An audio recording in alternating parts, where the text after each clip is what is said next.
Sveiki! Nori pradėti long arba short sandorius Binance? Pirmas žingsnis – atsidaryk order panel ir pasirink, ar nori atidaryti ilgoji long ar trumpąją short poziciją. Naudok techninės analizės įrankius Trading Chart UI lange, kad nuspręstum, kuria kryptimi tikėtina judės kaina. Tai padės pasirinkti tinkamą sandorio kryptį. Binance leidžia rinktis iki 100x vertą, bet būk atsargus, kuo didesnis svertas, tuo didesnė rizika būti likviduotam. Būtinai pasirink tinkamą pozicijos režimą. Cross naudoja visą balanse esantį užstatą, o Isolated tik tą, kurį paskiri pozicijai. Norint sumažinti riziką, pradžioje rinkis Isolated režimą. Pažiūrėk, long sandoriai Binance gali būti pelningi, pavyzdžiui, štai 4200 USD pelnas per 30 minučių.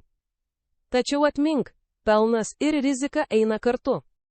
Taip pat ir short sandoriai uždirbti galima krentančioje rinkoje kaip 1000 USD pelnas shortinant Bitcoin. Tačiau rizika būti likviduotam reali. Jei dar neturi paskyros Binance, užsiregistruok dabar, pasinaudok nuorodą aprašyme ir gauk nuolaidą prekybos mokesčiams.